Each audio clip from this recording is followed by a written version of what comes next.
Hi masters అందరికీ కూడా ఆత్మీయ ప్రణామాలు. అందరికీ కూడా బ్రహ్మాస్ మెడిటేషన్ ఛానల్ తరపున స్వాగతం సుస్వాగతం మాస్టర్స్. ముందుగా మనందరి జగద్గురువైన బ్రహ్మశ్రీ సుభాష్ పత్రి సారికి అనంత కోటి కృతజ్ఞతలు తెలుపుకుంటూ చక్కగా ఈ రోజు ఒక జూమ్ సెషన్ ని స్టార్ట్ చేసుకుందాం మాస్టర్స్. ఎంతో చక్కగా మనము ప్రతిరోజు కూడా ఒక్కొక్క మాస్టర్ ద్వారా అద్భుతమైన జ్ఞానాన్ని తెలుసుకుంటూ ఆత్మ ప్రయాణం చేస్తూ ధ్యానం, సజ్జన సాంగత్యం అని చాలా చక్కగా ఆత్మ పురోగతి వైపు మనం ప్రయాణం జరుగుతోంది మాస్టర్స్. ఈ రోజు ఆ ప్రయాణంలో భాగంగా చక్కటి టాపిక్ తో మనతో పాటు లక్ష్మీ కుమారి మేడం గారు పిడుగురాల నుంచి మనకు జూమ్ సెషన్ కి విచ్చేసి ఉన్నారు మాస్టర్స్. ఈ రోజు మేడం తీసుకున్న ఒక టాపిక్ హరిషడ్ వర్గాలు. పత్రి సార్ అంటూ ఉంటారు కదండి, బుద్ధుడు కూడా అంటారు కదా, అంటే అన్ని ఉండాలి, దాన్ని సమస్థితిలో ఉండాలి అని చెప్పని, బ్యాలెన్స్డ్ గా ఉండే మధ్య మార్గంలో ఉండాలి అని అంటారు కదా. సో ఆ హరిషడ్ వర్గాలు అనేది కూడా ఎంత ధ్యానం చేసినా కూడా దాని యొక్క సమపాలనలో బ్యాలెన్స్డ్ గా తీసుకొని మన ఒక జీవన శైలిలో మార్పు చేసుకొని జీవించేలా ఉండాలి మాస్టర్స్. సో ఆ చక్కటి టాపిక్ తో మేడం ద్వారా జ్ఞానాన్ని అందుకుందాం. మేడం, ముందుగా మీకు బ్రహ్మాస్ మెడిటేషన్ ఛానల్ తరపున స్వాగతం సుస్వాగతం. Thank you so much. Over to you madam. తల్లి, థ్యాంక్ యూ. మరి శ్వాస మీద ధ్యాస ధ్యానాన్ని అందించిన పత్రిసార దంపతులకు, ఆ శ్వాస మీద ధ్యాస ధ్యానమే చేయిస్తున్న రాఘవరావు సారు, రాజలక్ష్మి అమ్మగారి దంపతులకు, నాకు ఈ అవకాశం ఇచ్చిన జూన్లో మాస్టర్స్ అందరికీ నా నమస్కారం. ఈ రోజు మరి మేడం గారు చెప్పినట్టు అర్షట్ వర్గాలు అంటే అవి అదుపులో ఉంచుకోవాలి. అవి పత్రిసార్ చెప్తారు, అవి లేకుండా పోవటం కాదంట, అవి శాంతం తీసేయటం కాదంట. సృష్టిలో ఏదైనా పుట్టింది అంటే అది మనం ఎలా వాడుకోవాలో తెలుసుకోవాలే, కానీ అది అది అది కరెక్ట్ కాదు, ఇది కరెక్ట్ కాదు అని కాదంట. అరిషట్ వర్గాలు కూడా ఉండాలి, కానీ మీరు చెప్పినట్టు అవి అదుపులో ఉంచుకోవాలి. అవి అదుపులో లేకపోతే ఎవరు ఎలా అంటే ఎలా పాడైపోయారో, ఎలా నాశనం అయిపోయారో మనము ఈ అరిషట్ వర్గాల గురించి కొంచెం తెలుసుకుందాం. అది రాజలక్ష్మి మేడం గారు, ఈ మేడం గారు రాఘవరావు గారు మిస్సెస్. మరి పత్రిసారికి ప్రియమైన ఇష్టురాలు, స్నేహితురాలు, మామూలు స్నేహితురాలు కాదు, చాలా చాలా స్నేహితురాలు.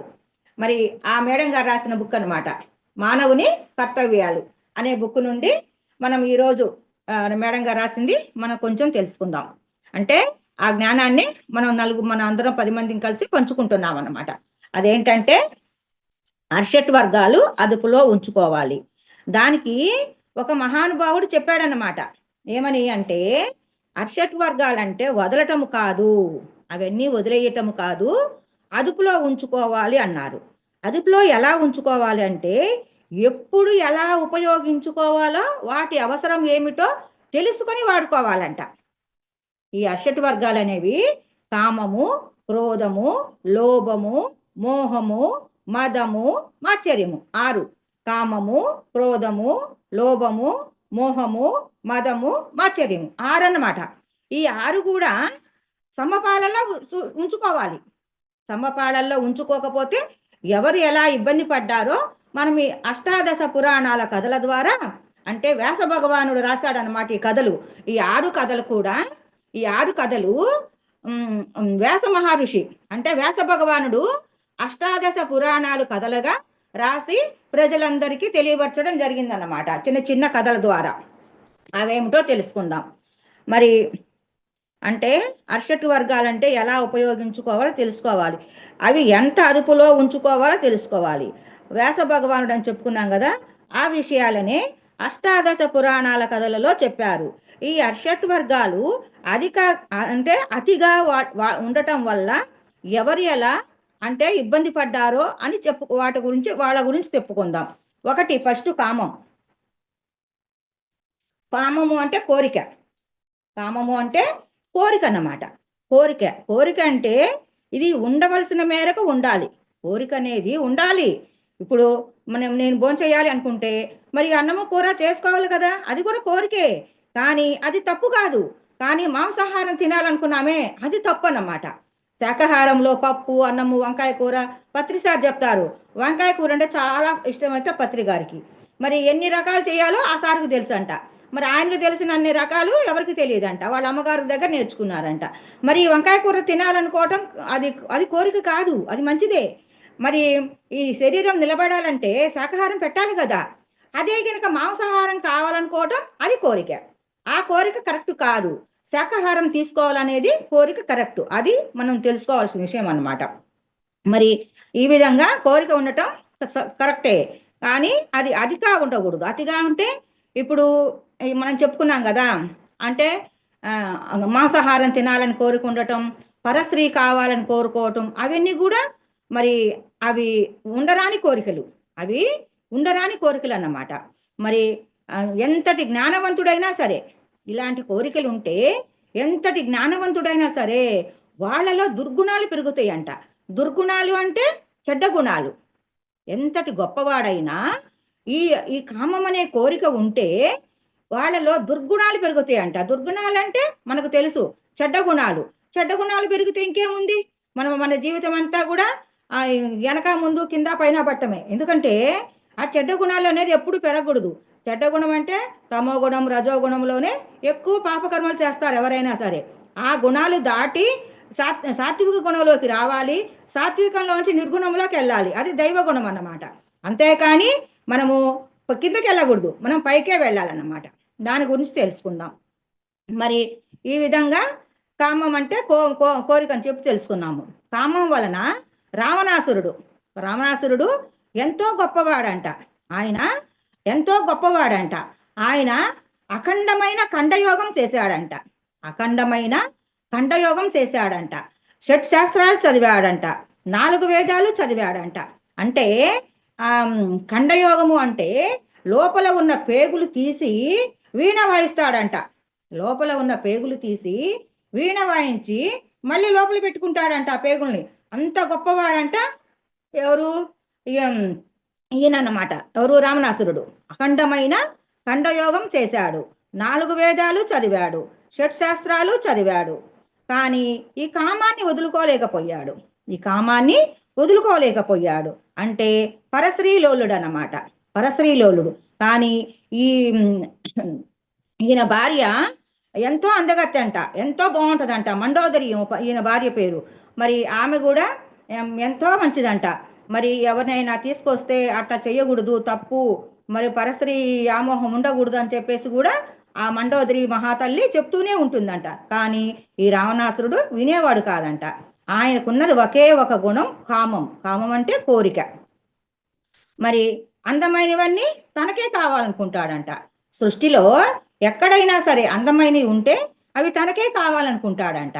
కానీ అందమైనవి తెచ్చుకోవచ్చు. మన దగ్గర డబ్బులు ఉంటే అందమైనవి అంటే ఏ బొమ్మలు, ఏ వస్తువులు, ఇంకా ఏదైనా ఆభరణాలు ఏవైనా సరే తెచ్చుకోవచ్చు. కానీ మరి సీతాదేవి అందమైనదని శూర్పణఖ చెబితే మరి జంగమయ్య వేషములో వెళ్ళి సీతమ్మ వారిని తీసుకురావటం జరిగింది. సీతమ్మ వారు అందమైనదని శూర్పణఖ చెప్పిందంట. శూర్పణఖ అంటే ఎవరంటే రావణాసురుడు చెల్లెలు చెప్పిందంట. మరి అన్నా, మరి సీతాదేవి చాలా అందమైనది మరి అని చెప్పంగానే ఆయనకి అందమైన వస్తువులన్నీ తనకే కావాలి అనుకునే కోరిక ఉంది. కాబట్టి ఆమెన జంగమయ్య వేషం అంటే భిక్షగాడి వేషం వేసుకొని, మరి జంగమయ్య వేషం వేసుకొని మరి సీతమ్మ వారిని తీసుకురావటం జరిగిందన్నమాట. మరి జంగమయ్య వేషం వేసుకొని తీసుకురావటం జరిగింది. అలా కామం వలన నశించిపోయిన వాడు రావణాసురుడు. మరి రావణాసురుడు చాలా గొప్పవాడంట. మరి రాముడి కంటే కూడా రాముడు ఎంత శక్తివంతుడో మనకు తెలుసు. రాముడు అంటే దేవుడని, ఆయన ఎంతో గొప్పవాడని, పరమాత్మని, మరి పరబ్రహ్మని, ఆ రాముల వారిని గురించి మనం ఎన్నో తెలుసుకుంటాము. మరి అంతటి గొప్పవాడైతే ఈయన కూడా, రావణాసురుడు కూడా అంతే గొప్పవాడంట. మరి రాముల వారు మరి ఈయన్ని సంహరించటానికి 14 సంవత్సరాలు అరణ్యవాసం వెళ్ళి శ్వాస మీద ధ్యాస పెట్టి ధ్యానం చేసి అంత శక్తివంతుడు అయ్యాకే ఈయనను సంహరించటానికి రావటం జరిగిందన్నమాట. అంటే ఆయన ఇప్పుడు ఎంత గొప్పవాడో మనకు అర్థమైంది. ఇంకా ఒకసారి యుద్ధం జరగక ముందు, అంటే రావణాసురుడికి రాముడికి యుద్ధం జరగక ముందు మరి ఒకసారి రాముల వారు లక్ష్మణ్ని పిలిచి, లక్ష్మణ, నువ్వు వెళ్ళి రావణాసురుడి దగ్గర యుద్ధ నీతి నేర్చుకొని రమ్మని చెప్తాడు. యుద్ధ నీతి అంటే ఎలా యుద్ధం మొదలు పెట్టాలి, ఎప్పుడు ఆపాలి, దాని గురించి అన్ని సూచనలు అన్నమాట తెలుసుకొని రమ్మని చెప్పేసి రాముల వారు లక్ష్మణస్వామిని పంపించారంట. పంపిస్తే అప్పుడు లక్ష్మణుడు అంటాడు కదా, అన్నా ఆయన మనకు శత్రువు కదా, మరి నన్ను పంపిస్తున్నావు మరి మీరు ఆయన దగ్గరికి అంటే, ఆయన నిన్నేమి చెయ్యడు, ఆయన అంత దుర్మార్గుడు గాడు, చాలా గొప్పవాడు, ఆయనకున్న ఆ గుణమే కానీ చెడ్డ గుణము, చాలా గొప్పవాడు, నిన్నేమి ఆయన సంహరించడు, నీకు అన్నీ నేర్పిస్తాడు, వెళ్ళి రమ్మంటే అప్పుడు వెళ్ళి ఆ రావణాసురుడి దగ్గర ఎన్నో విద్యలు నేర్చుకొని అంటే మెలకువలన్నీ తెలుసుకొని మరి రావటం జరిగింది. అంటే ఇక్కడ మనం దాని గురించి మనం ఎట్లా అది ఏమర్థం చేసుకోవాలంటే, రావణాసురుడు తన దగ్గరికి వచ్చినాడు ఒంటరిగా అని ఆయనేమి సంహరించలా, ఆయనేమి చెడుగా చూడలా, మరి శత్రువైనా సరే ఆయనకు మెలకువలన్నీ నేర్పి పంపించాడనమాట. అంత గొప్పవాడన్నమాట ఎవరు? రావణాసురుడు. మరి మనం చెప్పుకున్నాం అతనికి ఉన్నది ఒకటే ఒకటి పరాయి స్త్రీ లోలుడు అంటే పరస్త్రీ లోలుడు. కాబట్టి అక్కడ ఆయన కామం వలన మరి నేల కొరగటం జరిగింది. అంటే కామం వలన రావణాసురుడు సంహరించాడని మనకు అర్థమైందన్నమాట. మరి కామం దేని మీద ఉండాలంటే, నేను ధ్యానం బాగా చేయాలి, జ్ఞానాన్ని పొందాలి అనే కామం ఉండాలి. కామం అంటే కోరికని చెప్పుకున్నాం కదా. ఆ కోరిక దేని మీద ఉండాలి అంటే, ధ్యానం చేయాలి, మరి మన జ్ఞానాన్ని పొందాలి, మనం జన్మ తీసుకుందే దానికోసం, మరి దాన్ని వదులుకోకూడదు, ఎప్పుడు ఖాళీ ఉంటే అప్పుడు ధ్యానం చేయాలి, శ్వాస మీద ధ్యాస పెట్టి ధ్యానం చేయాలి అని చెప్పేసి ఆ విధంగా కోరుకుండాలంట. అంతేకాని పరాయి స్త్రీ పరాయి వాడి భార్యను తీసుకొచ్చుకోవాలి అన్న కోరిక ఉండకూడదంట. ఒకసారి విభీషణుడు మరి రావణాసురుడి దగ్గరికి వచ్చి, అన్నా మరి నువ్వు సీతమ్మ వారిని తీసుకొచ్చావు కదా, అది తప్పు అన్నా, నువ్వు రాముల వారి దగ్గరికి వెళ్ళి నా తప్పు అయిపోయింది క్షమించు అని చెప్పేసి ఒక మాట చెప్పి సీతమ్మ వారిని ఇచ్చేయన్నా, ఆ రాముడి నిన్నేమి చెయ్యడు అంటే, లేదు లేదు, నేను యుద్ధానికైనా సిద్ధమే కానీ సీతాదేవిని అప్పగించను అని చెప్పేసి చెప్పాడనమాట.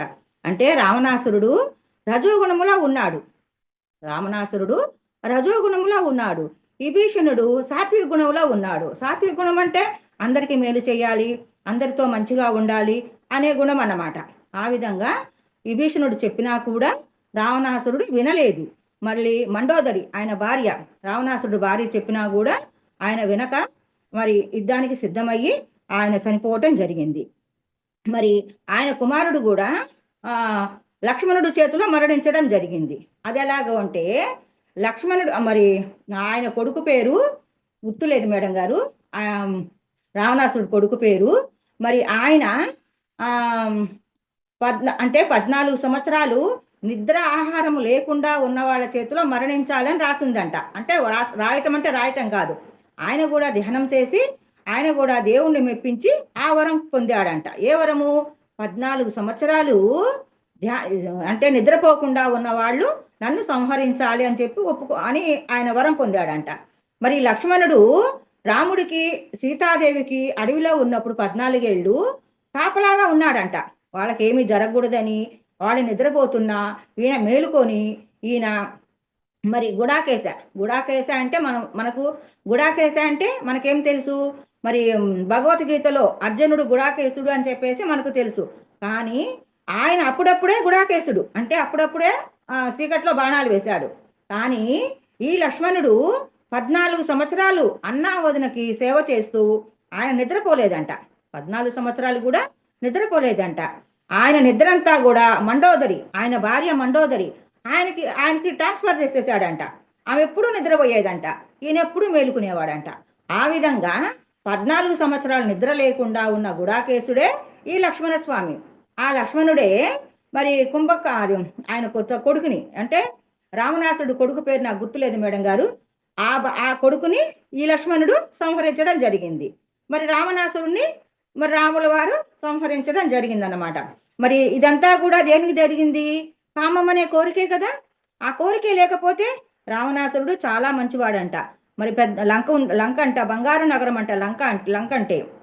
మరి యుద్ధం గెలిచిన తర్వాత లక్ష్మణుడు అడుగుతాడంట, అన్నా మనము లంకను జయించాం కదా, మరి రావణాసురుని సంహరించాం కదా, ఈ లంక మనదే కదా, మరి ఆ రాజ్యం భరతుడికి ఇచ్చేద్దాము.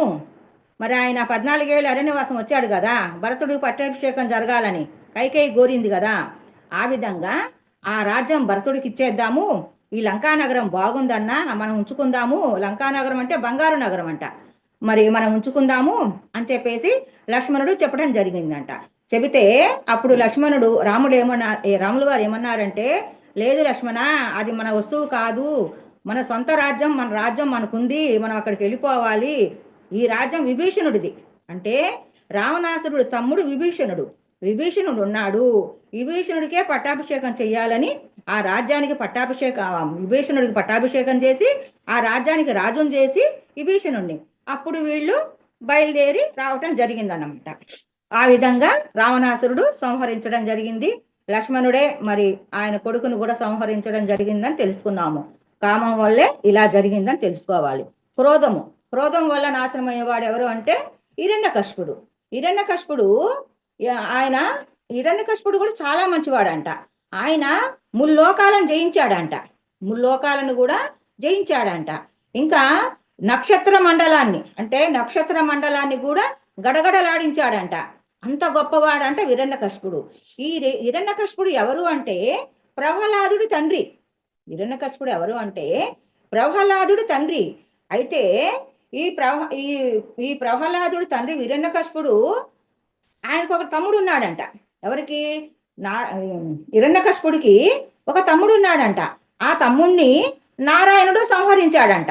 నారాయణుడు అంటే ఎవరు? పరమాత్మ, పరబ్రహ్మ. ఆయన సంహరించాడని ఆయన్ని చంపటానికి ఈయన లోకాలన్నీ తిరుగుతున్నాడంట. ఎవరు? హిరణ్యకశిపుడు, ప్రహ్లాదుడు తండ్రి. లోకాలన్నీ కూడా తిరుగుతున్నాడంట. దేవుడు ఎక్కడున్నాడు, నారాయణుడు ఎక్కడున్నాడు అని చెప్పి గాలిస్తున్నాడంట. కానీ దేవుడు ఎక్కడున్నాడు? అందరి శరీరాల్లో ఆత్మస్వరూపుడై దేవుడు ఉన్నాడు. కానీ ఆయన రాజ్యాలన్నీ జయించినా కూడా తన మనసులో ఉన్న దేవుణ్ణి ఆయన తెలుసుకోలేకపోయాడు. ఆయన హృదయంలో ఉన్న పరమాత్మని ఆయన తెలుసుకోలేకపోయాడు. ఈ రోజు మేడం గారు చెప్పిన క్లాస్లో ఏం చెప్పారంటే పూలకి ఏ పువ్వుకైనా సరే సువాసన అనేది మల్లెకైనా, జాజికైనా, గడ్డి పువ్వుకైనా, ఏ పువ్వుకైనా సరే దానికి ఉన్న సువాసన ఎంత ఏ పువ్వుకు తగ్గ సువాసన ఆ పువ్వుకు తప్పకుండా ఉంటుంది. అలాగే ప్రతి జీవిలోనూ ఆత్మగా పరబ్రహ్మ ఉన్నాడు. ఆత్మ లేకపోతే ఈ శరీరం ఏమీ పనిచేయదన్నమాట. ఆ శరీరం పనిచేయాలంటే ఈ ఆత్మనే భగవంతుడు ఉండాలి. సీమ గాని, దోమ గాని, ఏనుగు గాని, బ్రహ్మ గాని, విష్ణువు గాని, మీరు గాని, నేను గాని, సమస్త జీవరాశి 84 లక్షల జీవరాశులన్నీ కూడా ఆత్మశక్తి వల్లే మనుగడ సాగిస్తున్నాయి.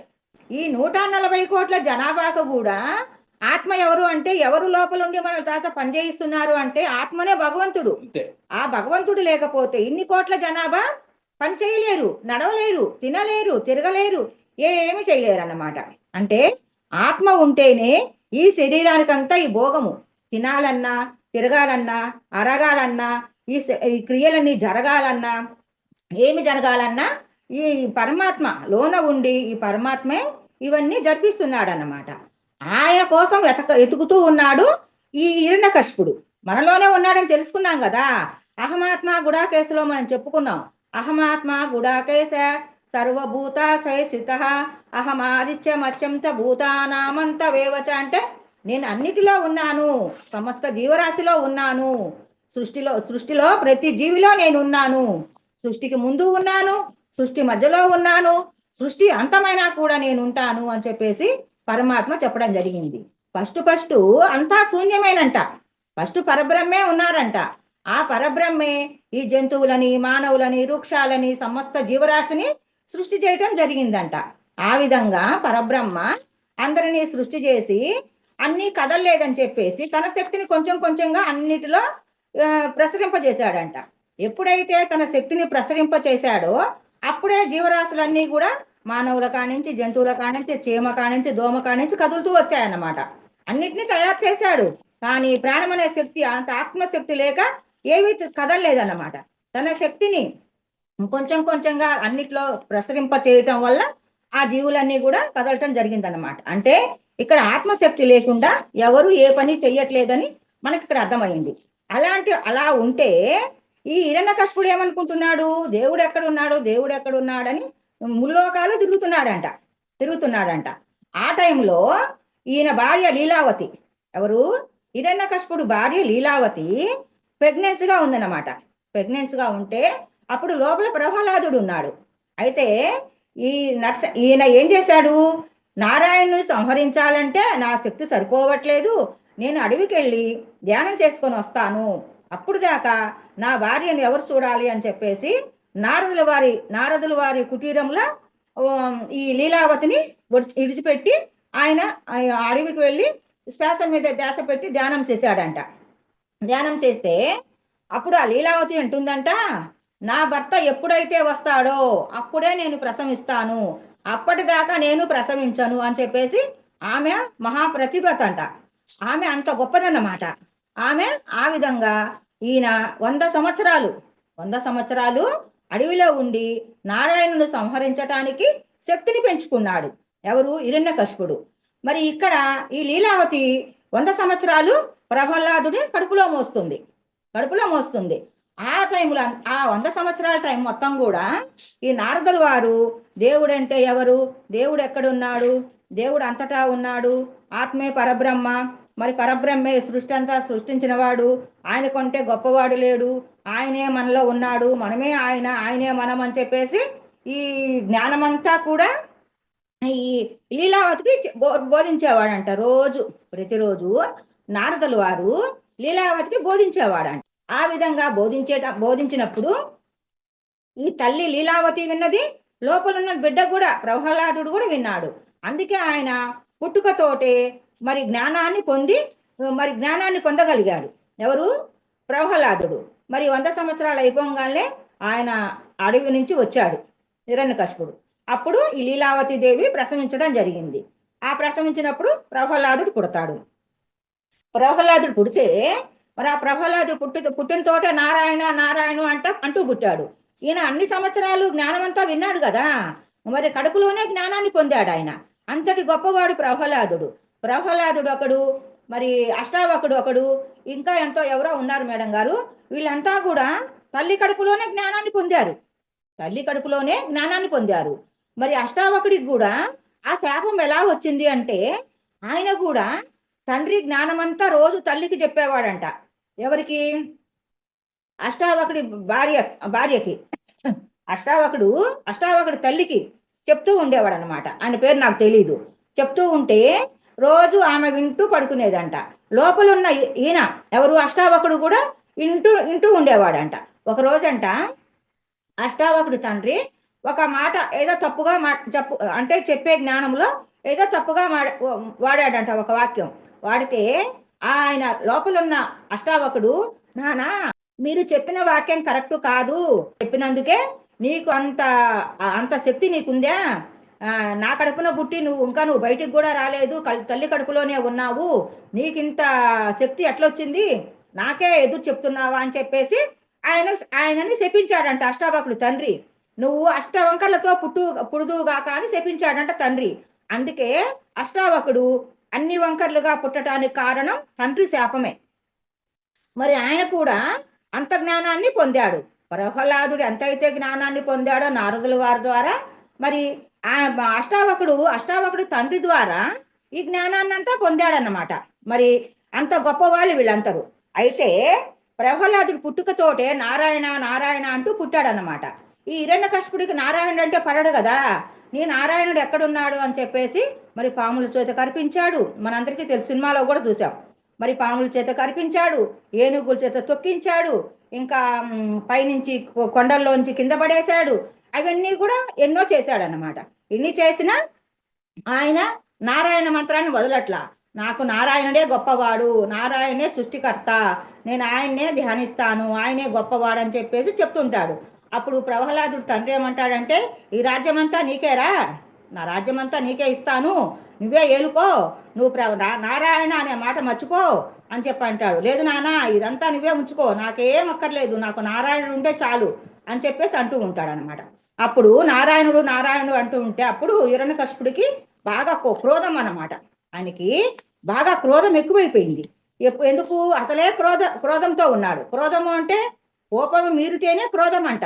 కోపం అంటే కొంచెమే ఉంటది, ఆ కోపమే క్రోధంగా మారుద్దంట. ఎందుకంటే ఇంకా ఎక్కువ రోజులు కోపంగా ఉంటే ఆ లోపల ఉండి అది క్రోధంగా మారుద్దంట. క్రోధం వల్ల కూడా జ్ఞానం నశిస్తుందంట. అంటే జ్ఞానం అంటే మనం పరమాత్మ నుంచి తెలుసుకునే జ్ఞానం అంతా కూడా మానవులకి ఎవరికైనా సరే కోపము క్రోధం, కొంచెం కోపం ఉంటే పర్లా, కోపం అంటే ఎవరికైనా సహజమే. అది దాటి క్రోధాన్ని పెంచుకుంటే గనక జ్ఞానం కూడా నశిస్తుందంట. అందుకని ఆయన ఆ జ్ఞానం అంత, ఆయన గొప్పవాడే, ఎన్నాళ్ళు ధ్యానం చేశాడు, 100 సంవత్సరాలు ధ్యానం చేసి వచ్చాడు. అంత గొప్పవాడు అయినా కూడా మరి నారాయణుడు ఎక్కడ ఉన్నాడు అని చెప్పేసి ఒక రోజు అడిగితే, ప్రహ్లాదుడు, తండ్రి అందుగలడిందు లేడని సందేహంబు వలదు, ఎందెందు ఎతికినా అందందే కలడు పరమాత్మ, ఆయన లేని చోటు ఎక్కడుంది, ఆయన అంతటా ఉన్నాడు, అన్నిటా ఉన్నాడంటే అప్పుడు ఆయనకి కోపం వచ్చి, మరి నీ నీ శ్రీహరి ఈ స్తంభంలో ఉన్నాడా అని అడుగుతాడు. ఎవరు? హిరణ్యకశిపుడు. అడిగితే ఉన్నాడు తండ్రి అనంగాల్నే ఆ హిరణ్యకశిపుడు మరి ఆ స్తంభాన్ని పగలగొట్టుకొని మరి బయటకు వచ్చేసి మరి హిరణ్యకశిపుడిని సంహరించడం జరిగింది. ఈ సంహరించడానికి కూడా ఒక కారణం ఉంది. ఏమిటంటే హిరణ్యకశిపుడు మరి ధ్యానం చేసి దేవుళ్ళ చేత వరం పొందాడంట. అదేమిటి? నేను మనిషితో చావకూడదు, జంతువు చేత సంహరించబడను, మరి రాత్రి సంహరించబడను, పగలు సంహరించబడను, మరి ఆకాశంలో సంహరించబడను, నేల మీద సంహరించబడను అని ఇన్ని రకాలుగా ఆయన వరం పొందాడంట హిరణ్యకశిపుడు. పొందినప్పుడు అప్పుడు నారాయణుడు ఏం చేశాడు? సగము మానవ అవతారం, సగం సింహం అవతారం లక్ష్మీనరసింహస్వామి, మరి సగం మానవుడిగా సగం జంతువుగా రూపం ధరించి వచ్చాడు. వచ్చి మరి ఆయన కింద చావకూడదు, పైన చావకూడదు అని వరం ఉంది. మరి ఆయన అందుకే గడప మీద కూర్చొని కాలి మీద పండేసుకొని ఆ హిరణ్యకశిపుని సంహరించడం జరిగింది. మళ్ళీ రాత్రి చావకూడదు, పగులు చావకూడదు. ఆ విధంగా అందుకని ఆ లక్ష్మీనరసింహస్వామి సూర్యుడు అస్తమించేటప్పుడు, చంద్రుడు ఉదయించేటప్పుడు, అంటే సంధ్యా సమయం అంటే మనం 6ంటికి శ్వాస మీద ధ్యాస పెట్టి ధ్యానం చేస్తాం కదా, ఆ టైంలో సూర్యుడు అస్తమించేటప్పుడు, చంద్రుడు ఉదయించేటప్పుడు ఈ సమయాన్నే సంధ్యా సమయం అంటాము. ఆ సమయంలో అంటే ఇప్పుడు రాత్రి కాలేదు, అట్లా పగలు కాలే, ఆ సమయంలో ఈ ప్రహ్లాదుడిని మరి హిరణ్యకశిపుణ్ణి మరి లక్ష్మీనరసింహస్వామి సంహరించడం జరిగింది. ఇదంతా కూడా ఆయన క్రోధం వలనే ఇలా నచింపు జరిగిందన్నమాట. ఆయన క్రోధం లేకపోతే, నారాయణ మీద కక్ష లేకపోతే ఈయన సంహరించడానికి ఏ విధమైన ఇబ్బంది ఉండేది కాదు. మరి ఇక్కడ క్రోధం అనేది అంటే ఫస్ట్ కామము, 2 క్రోధం అన్నమాట. క్రోధం వలనే ఈ హిరణ్యకశిపుడు మరణించడం జరిగిందన్నమాట. అంటే క్రోధము దేని మీద ఉండాలి అంటే, మనము బాగా అంటే నాకు ధ్యానం చేసుకోవాలి, జ్ఞానాన్ని పొందాలి అని చెప్పేసి క్రోధం ఉండాలి, కానీ దేని మీద క్రోధం ఉండకూడదు. క్రోధం ఉంటే జ్ఞానం కూడా నశిస్తుందని చెప్పేసి మనం తెలుసుకున్నాం అన్నమాట. ఇంకా మూడోది ఏంటంటే అంటే కామము, క్రోధము, లోభము అంటే పిసినారితనం. మనకు అందరికీ తెలుసు. కామము, క్రోధము, లోభం అన్నమాట. అంటే ఇదివరకు నాకు కూడా క్రోధం ఉండేది. ఎవరైనా ఏమన్నా అంటే నేను కూడా 1 అంటే 2 అనేదాన్ని. మా సార్ కూడా నన్ను 4 తిట్లు తిడితే నేను ఆయన్ని 2 అయినా అనేదాన్ని. ఎందుకంటే నేను కూడా ఇప్పుడు క్రోధంలోనే ఉన్నాను. మరి ఇప్పుడు శ్వాస మీద ధ్యాస పెట్టి ధ్యానం చేశాక ఆ క్రోధాన్ని వదిలిపెట్టుకున్నాను అన్నమాట. ఎందుకంటే అర్షట్ వర్గాల్లో ఇది చెడ్డదన్నమాట. అన్ని చెడ్డవే, అంటే అదుపులో ఉంచుకోవాలి. ఎప్పుడు కోపం రావాలో అప్పుడే రావాలి, కానీ అతిగా కోపం రాకూడదన్నమాట.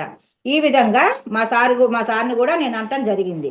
ఇంకా మా వాళ్ళందరితో కూడా ఇదివరకు వాళ్ళు 1 అంటే నేను 2 అని చెప్పేసి వాళ్ళతో తగాదాలు పెట్టుకొని పలకుండా కూడా చాలా సంవత్సరాలు ఉండటం జరిగింది. అదంతా కూడా క్రోధం వల్లే అని తెలుసుకొని, నా తప్పు నేను తెలుసుకొని నేనే పలకరించి వాళ్ళతో అందరితో మంచిగా ఉంటూ వాళ్ళ చేత అన్నదానానికి సేవకి డబ్బులు ఇప్పిస్తూ, మరి వాళ్ళ ఇంటికి మేము వెళ్తూ, మా ఇంటికి వాళ్ళు వస్తూ ఎంతో అన్యోన్యంగా ఇప్పుడు ఉండటం జరిగిందనమాట. అంటే నాలో ఉన్న క్రోధం అనే చెడ్డ గుణాన్ని నేను పోగొట్టుకున్నాను అని మీకు ఇక్కడ చెప్పాను అనమాట. ఇంకా లోభం అంటే పిసినారితనం. ఈ పిసినారితనం కూడా ఉండకూడదంట. ఎందుకంటే పిసినారితనం అంటే మరి ఈ పిసినారితనం అసలు ఎట్లా వచ్చిందంటే, మరి దుర్యోధనుడు రాజ్యమంతా పాలిస్తున్నాడు. మరి రాజ్యం ఎవరిది అంటే మనకు అందరికీ తెలుసు, ధర్మరాజుదని.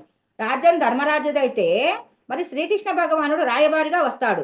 మరి వాళ్ళకి 5 ఊళ్ళైనా ఇవ్వు, ఈ రాజ్యం అంతా పాండవులదే కదా, నువ్వే ఉంచుకున్నావు అని చెప్పేసి దుర్యోధనుడికి చెప్పి 5 ఊళ్ళు ఇవ్వు వాళ్ళకి, ఇంకేమీ వాళ్ళకి ఇవ్వనక్కర్లా, కొరవ రాజ్యం అంతా నువ్వే ఉంచుకోమన్నాడు. కానీ ఇక్కడ ఈయన ఏమన్నాడో తెలుసా అమ్మా? 5 ఊళ్ళు కాదు కదా, సూది మనం మోపినంత కూడా ఇవ్వనన్నాడు.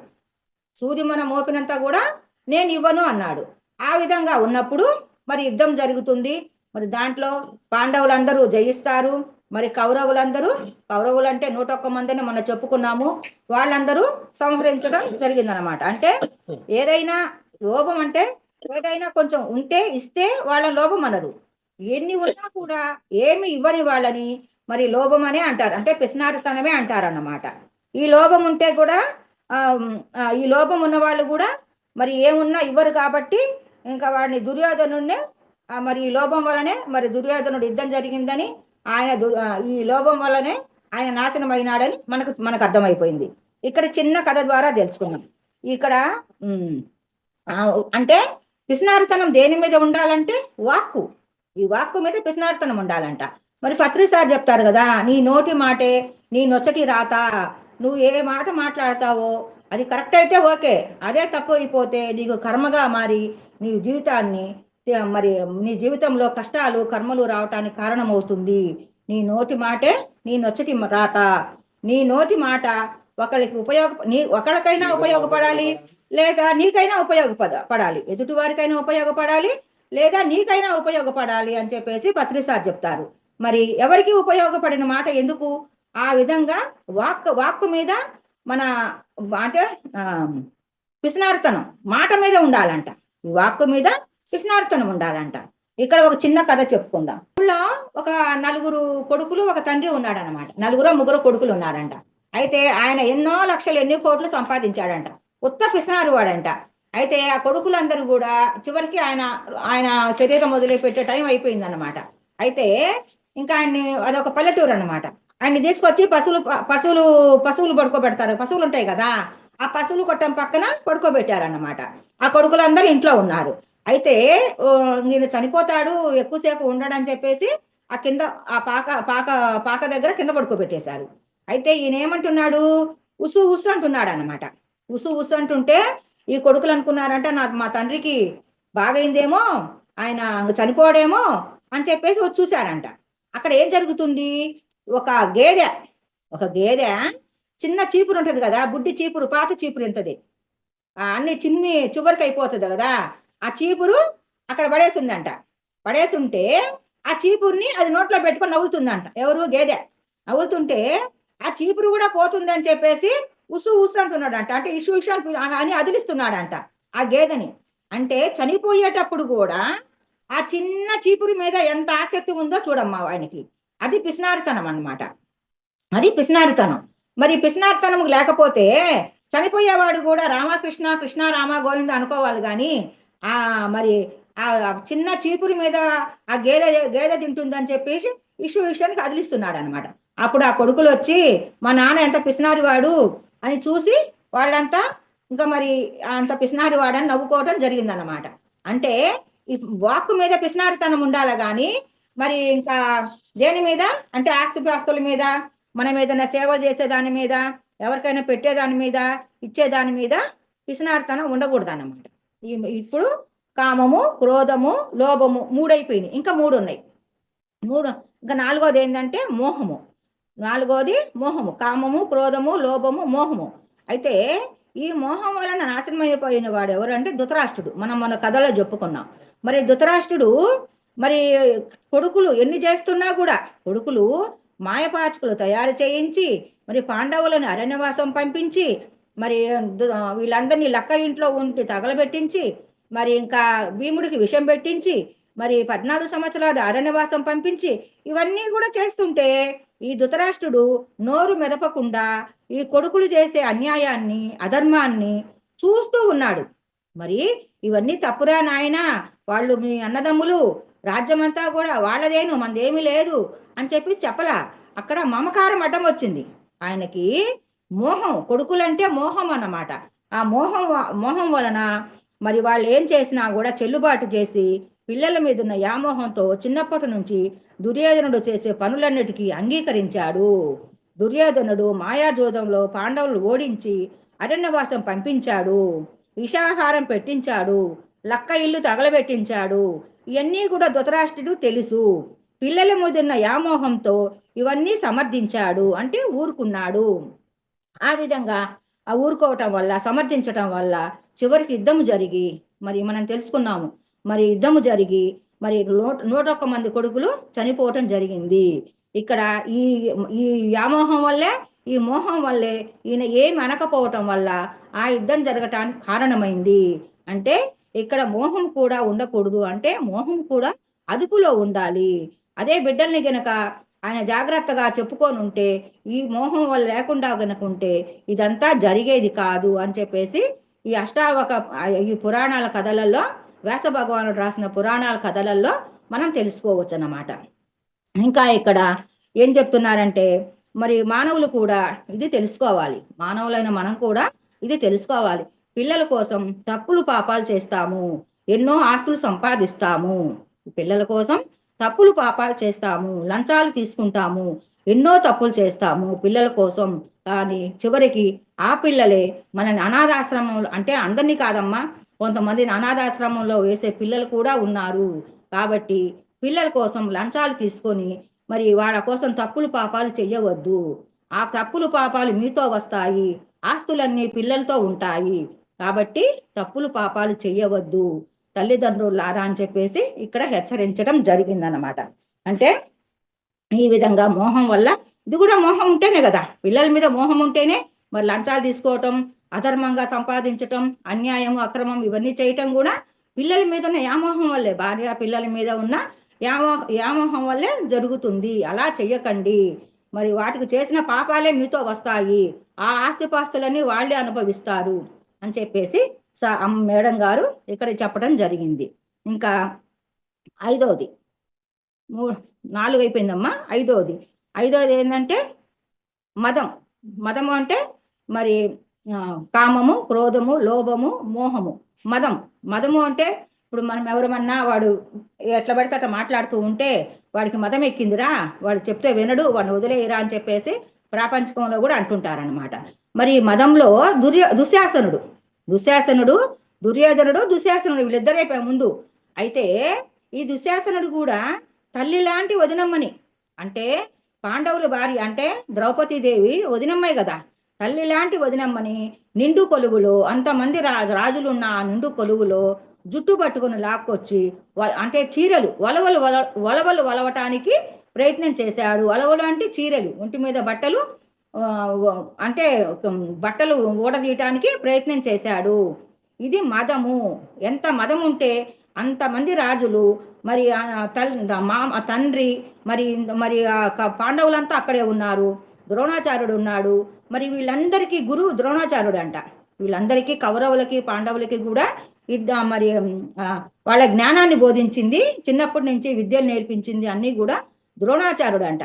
మరి గురువు అక్కడే, గురువు అందరికీ ఒక్కడే, కానీ మన ప్రవర్తన బట్టి ఉంటుందన్నమాట.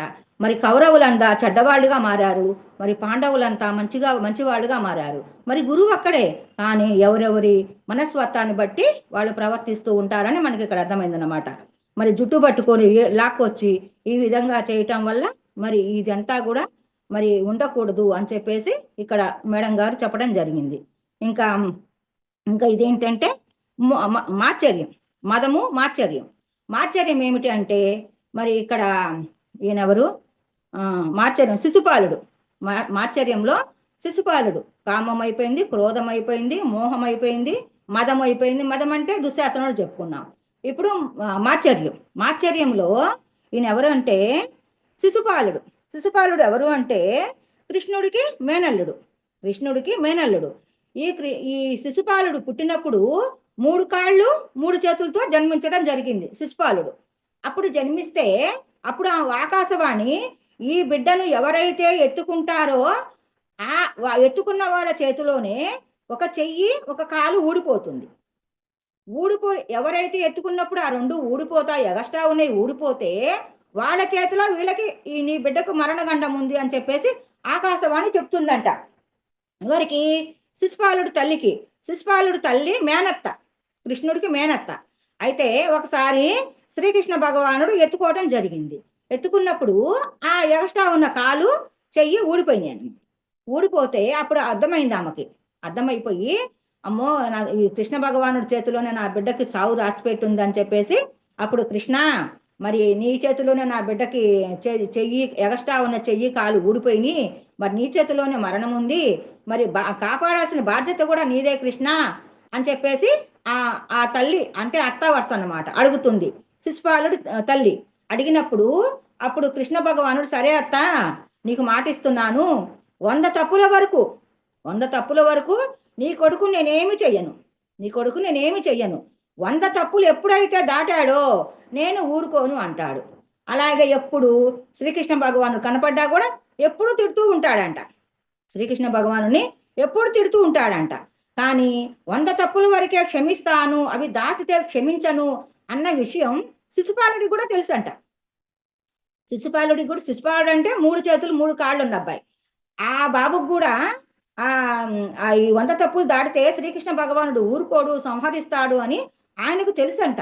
అయినా కూడా మరి ఎప్పుడు తిడుతూనే ఉంటాడంట, ఎప్పుడు శ్రీకృష్ణ భగవానుడు నవ్వుతూ ఉంటాడంట. ఎందుకంటే ఈయనకు దగ్గరకు వచ్చేసింది, మనమెందుకు ఆయనతో మనం పోరాటం అని చెప్పేసి పత్రిసారి అంటారు కదా, అంతా ప్రకృతే చూసుకుంటుందిలేమని. అట్లాగే ఈయన కూడా 100 తప్పులు దాటేస్తాడు. ఎప్పుడైతే 100 తప్పులు దాటేశాడో సుదర్శన చక్రం వదిలిపెడితే ఆ చక్రం వచ్చేసి ఈయన తలకాయని ఖండించేసింది అనమాట.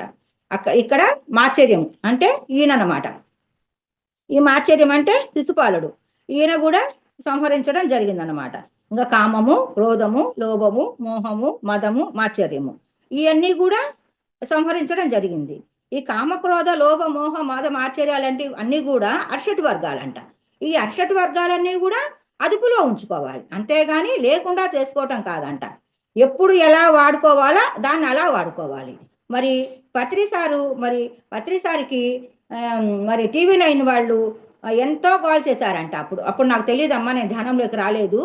అప్పుడు ఆ పత్రిసారు వాళ్ళతో పాటు ఉన్నవాళ్ళు కూడా ఎంతో మంది అన్నారంట, ఎందుకు సార్ మీరు ఇంత ఊరుకుంటారు, మేమంతా ఉన్నాం కదా, వాడిని ఏదో ఒకటి చేద్దాము అంటే, లేదు నాయన అన్నీ ఆయన ప్రకృతి ఉంది, ఆయన చూసుకుంటాడని చెప్పంగానే తర్వాత ఆయన్ని జైల్లో పెట్టించటం, ఆ ఇలేకరిని మరి ఆయన పత్రిక లేకుండా పోవటం, ఆయన ఛానల్ లేకుండా పోవటం, చివరికి ఆయనే లేడని అంటున్నారు. అది అంతవరకు కరెక్ట్ తెలియదు మనకి.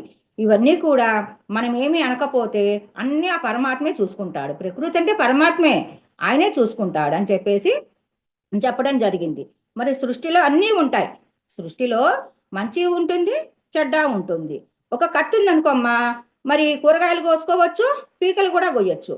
మరి దాన్ని ఎలా ఉపయోగించుకోవాలా అది మన ఇష్టం. ఇప్పుడు కత్తి ఉంది, పిల్లలకి ఇస్తే చేతులు కోసుకుంటారు, మనమైతే కూరగాయలు కోసి చక్కగా కడిగి పక్కన పెట్టేసుకుంటాం. మరి అలాగే ఒక ఇదేంటి ఒక లైట్ ఉంటుంది, లైట్ ఉంటే మనం ఏం చేస్తాం, వంట చేసుకోవటానికి వెలిగించుకుంటాము. అదే దొంగోడైతే దాన్ని టార్చ్ లైట్ లాగా ఉపయోగించుకొని దొంగతనాలు చేయడానికి ఉపయోగించుకుంటాడు. ఇంకా మరి డబ్బులు నేనుకమ్మా, మరి మామూలు వాళ్ళైతే మరి శరీరానికి ఉపయోగించుకుంటారు. అదే ఆత్మజ్ఞానులైతే సేవలకు ఉపయోగించుకుంటారు. అదే కొంతమంది అయితే మందులకి, మరి అంటే బ్రాందీ ఇస్కీలకి, మరి ఇంకా వేశ్యాగృహాలకి, ఇలా వాళ్ళకున్న మనస్తత్వాన్ని బట్టి వాళ్ళు ఉపయోగించుకుంటారన్నమాట. అంటే సృష్టిలో అన్నీ ఉంటాయి. ఆ సృష్టిలో జ్ఞాని ఒకవైపుగా ఆలోచిస్తాడంట, అజ్ఞాని ఒకవైపుగా ఆలోచిస్తాడంట. జ్ఞానైతే లోక కళ్యాణం కోసం ఆలోచిస్తాడు, అజ్ఞాని అయితే తన కోసమే తను ఆలోచించుకుంటాడు. అజ్ఞాని కదా, వానికి లోకం గురించి తెలియదు. అజ్ఞానంతో తన వాళ్ళు, తన శరీరం, తన వాళ్ళు, తన పిల్లలు, ఇంకా ధనమంతా నాదే, ఆత్మే భగవంతుడు కాదు, విగ్రహమే భగవంతుడు అనుకుంటూ ఇలా అజ్ఞాని జీవిస్తుంటాడు అనమాట. అయితే అజ్ఞాని అయితే ఆత్మే భగవంతుడు, సృష్టి అంతా ఆయనే ఉన్నాడు, అందులో నేనున్నాను, నా దగ్గర ఉన్న ధనమంతా లోక కళ్యాణం కోసమే పంచాలి, మరి పత్రిసారు ఎలా పంచాడో నేను అలాగే పంచాలి, పంచితే పెంచబడుతుంది.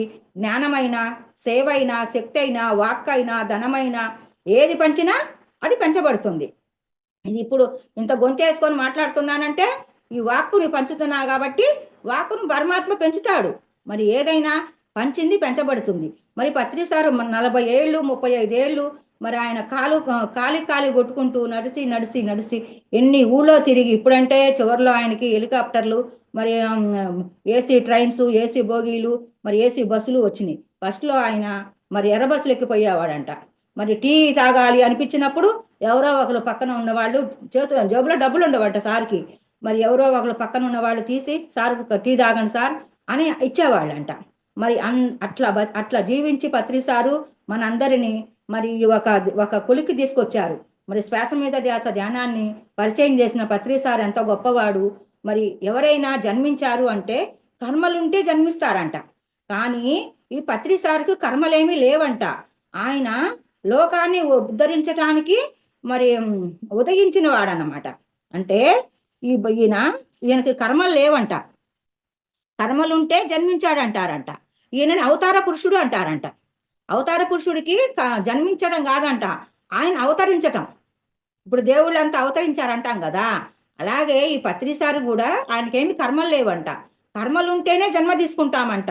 జన్మ తీసుకోవటానికి మరి అవతరించాడు అంటానికి దానిలో చాలా తేడా ఉంటాయంట. అవతరించాడు అంటే అవతార పురుషుడు అంట.